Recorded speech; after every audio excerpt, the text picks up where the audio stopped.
Good morning.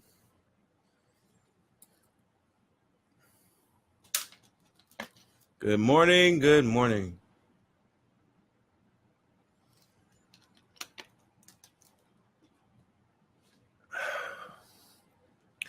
I swear, man, Saturdays are the strangest. Saturdays are the strangest because it just feels like I'm supposed to be asleep. Saturdays feel like I'm supposed to be asleep. Supposed to be sleeping in right now. Daoud, yeah, baby. Okay. Let's get this party started. We're at day 23, the journey to greatness with David Mack, and I'm just jumping in with you guys here. I'm tuning in. Let me turn off all my alarms and get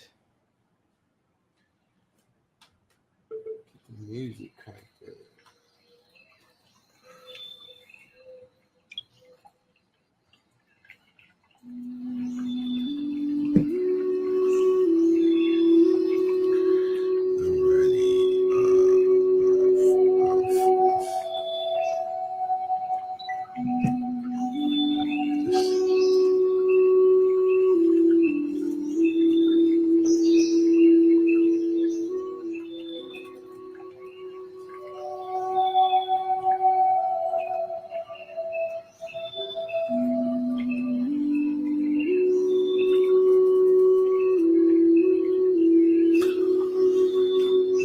Good morning, Liz. What's up? Good morning.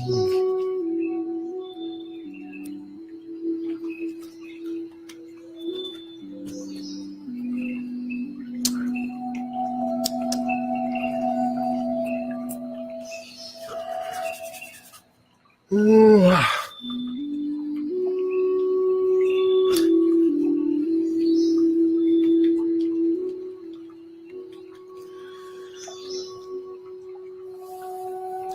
Ladies and gentlemen, let's get ready to rumble.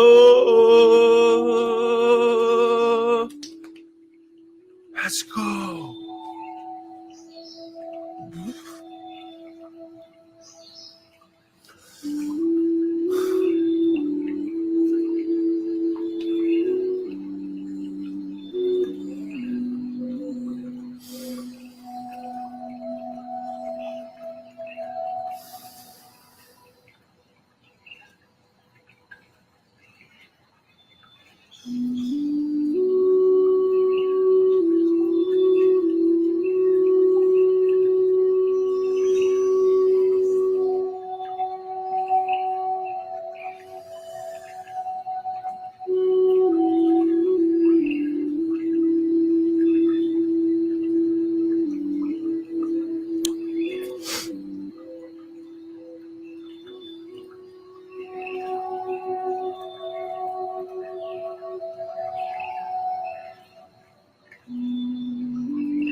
Morning, cuz. Good morning. Good morning.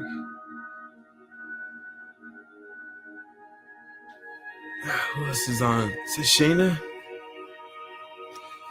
Good morning. Good morning. It's kind of hard. I can't really see the names. I won't say I'm getting old, and I won't say I need glasses.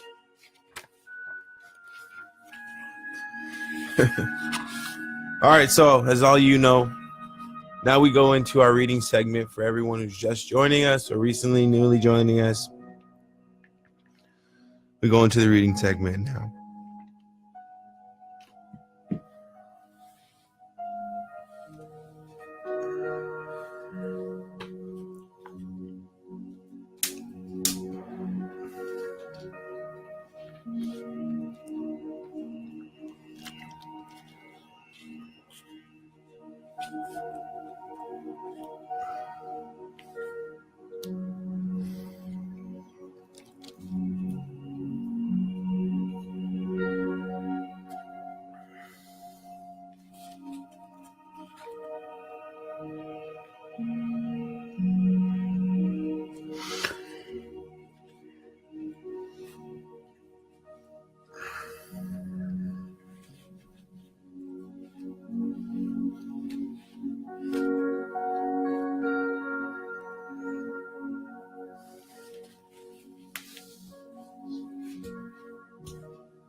Mm.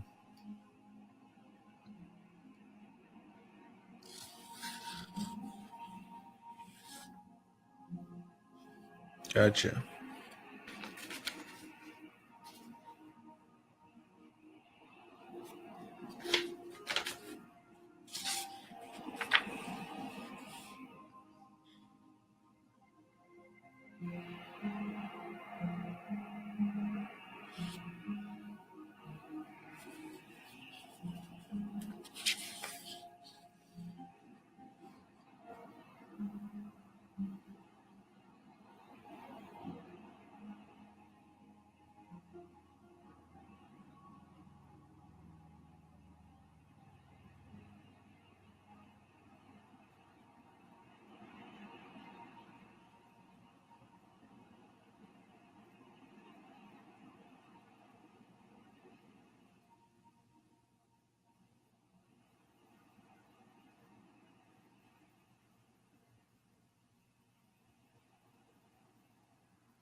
Okay.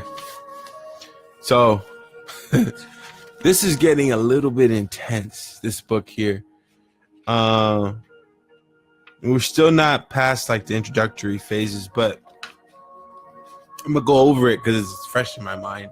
Oh, and by the way, who out there executed yesterday? executed on something they wanted to execute. Hopefully everybody. And hopefully it was a great experience. And if it wasn't a great experience, keep doing it, because the more that you do it, the better you become at it. And if it was a negative outcome for whatever reason, or it wasn't the way that you wanted it to go, that's okay too. Just keep going, and everything will be okay as always. So, all right. Okay. So this book, right? Now, new concept here is financial investments. So how do you build a portfolio for yourself, which is something we should all be thinking about, especially for the people out there who are self-employed.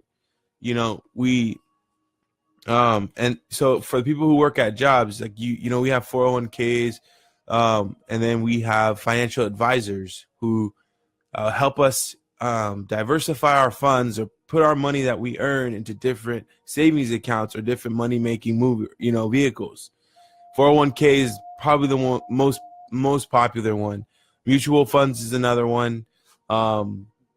And mutual funds usually try to match the S&P, beat the S&P. And depending on who your financial advisor is, you have to be careful with mutual funds, because a lot of the times they underperform because of the managerial fees. And so essentially, I know if you don't know what any of this stuff means, or if you know what this stuff means, then, please feel free to correct me if you feel something is out of sync. But for everyone who doesn't know what it means, go look up what hedge funds are, mutual funds are, and index funds. And I'll tell you what they are right now, actually. This book does a really good job describing that. So a hedge fund is a private fund available only to high net worth investors. Usually with accounts like this, most people will require there's like a $500,000 minimum and up.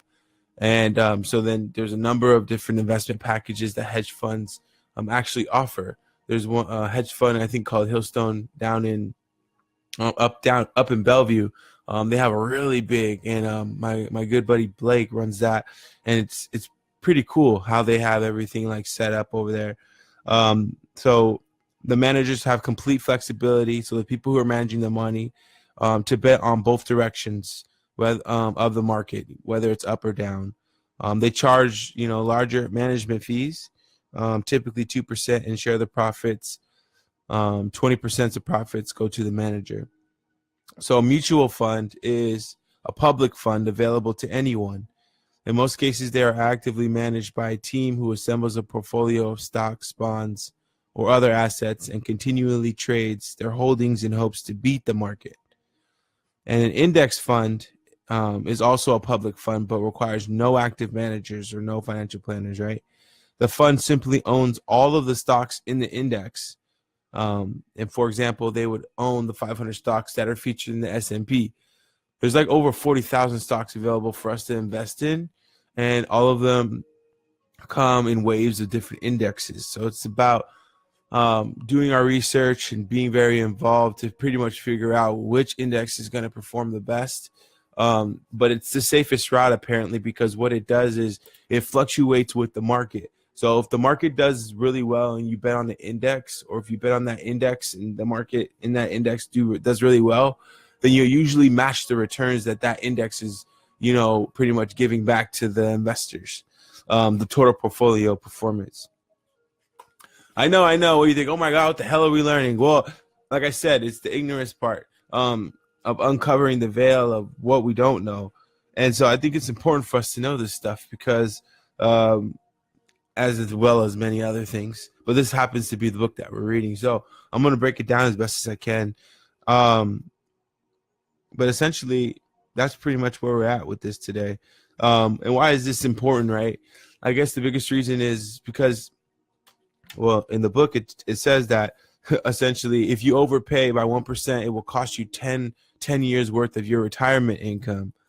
So depending on which package you're in, if you pay that extra 1% fee over the life of however many years until it takes you to retire, you lose 10 years of retirement income that you could be saving had you chosen a better manager, had you chosen a better portfolio, or maybe even diversify a little bit more. So that's why I tell people it's important to invest in real estate, right? That's one tool that will never, ever diminish. I mean, it's been around for, decades. And when you put your money into real estate, yeah, the market may crash or go down or see some type of dip, but the cycle is like every 6 to 8 years. And usually when the market goes down, it drops, right? Or excuse me, the values go down, and then there's a bar that's set. And that bar is always 5% more than the previous drop. So let's say in 2020, the market takes a dip again, right? That bar is raised to 5%, and then it drops. And then you're there again. The bar raises up again, 5% in 2030 or 2028, and then it drops, it dips again, and then it goes up. So people never really lose money in real estate. It's just a matter of how do you keep your investment in your portfolio, even when the values are down, because it's not a bad deal that your property loses value and now you're underwater, because like I just said, you it'll go back up again, and when it does, depending on where you buy, that's how large your profit margins are. But because nobody can really tell you when the market's going to crash, and there's only estimates on how the market fluctuates 6 to 8 years, there's really no real way to tell. So I tell my clients, don't be fearful. Just call me. I'll help you get through it mentally. Just keep your job and make that mortgage payment, or save a year's worth in case you lose your job for each house that you own. And, you'll be in a good place. So that's what I learned today in this book. And there's a guy here. If you make $100,000 a year, or you have $100,000 in total assets, let me see, getasecondopinion.com.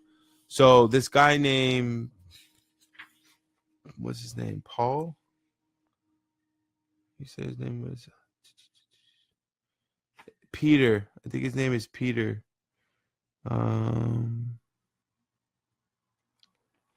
Yeah, this guy name's Peter. Getasecondopinion.com. So you have $100,000 in assets. Getasecondopinion.com. Just tell them that you're reading Tony Robbins' book, and they will help you with investing your assets, or managing your assets and helping you with investments.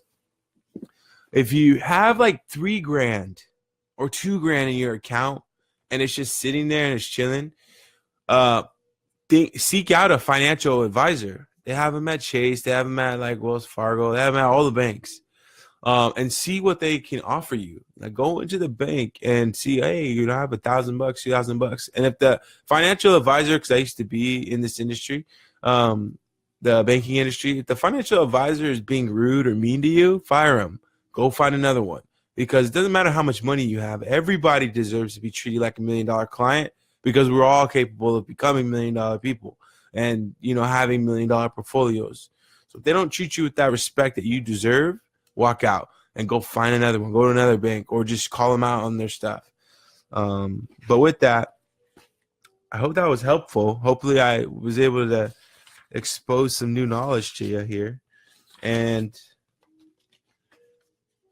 we will go to our journaling exercise now. Page 17. Yay.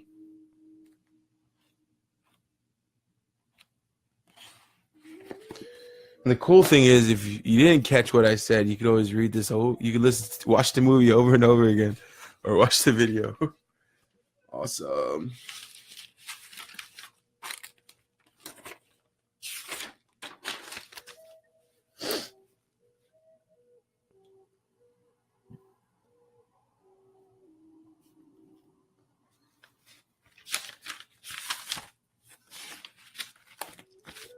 Journal day 10.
Mm.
Okay.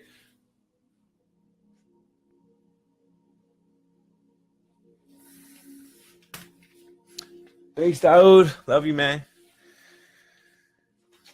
Okay, so that ends our journaling session for the day. Powerful morning. Great energy.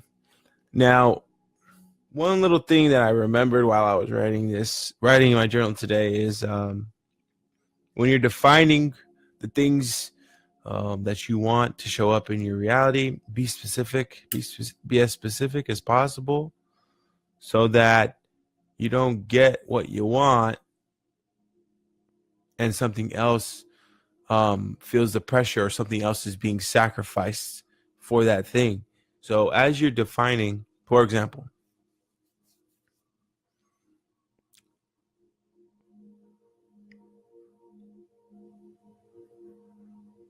I want to be more enlightened, right?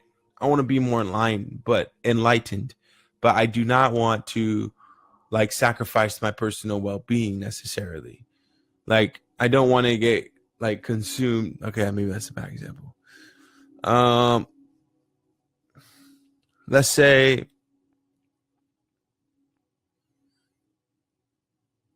earning things and money is so much easier to talk about.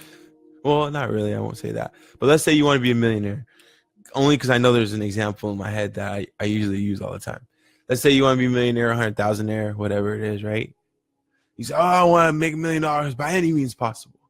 Well, there was this one lady that I read about in a book, and she was consistent and persistent about becoming a millionaire. And long story short, she said, I want to be a millionaire every single day. I want to be a millionaire. I want $1 million. I want $1 million. I want $1 million. I don't care by any means. Well, then her mother passed away, and she inherited her mother's life insurance for $1 million. So I say all that to say, I mean, that's a dramatic, example, but still, when you're asking for things or when you're manifesting things into reality, just always remember that once you get that thing, it may not be what you think it is. So you want to set as much as you can think of, parameters or, things that you'll sacrifice, and just point out the things you don't want to sacrifice. And that'll make the experience that more enjoyable when you get it. So with that being said, hope you all have a wonderful Saturday. I see you and I acknowledge all of you for who you are and the people that you're going to be. I love you so much, and I'll see you tomorrow at 5 a.m. See ya. Oh, go work out and eat some apples.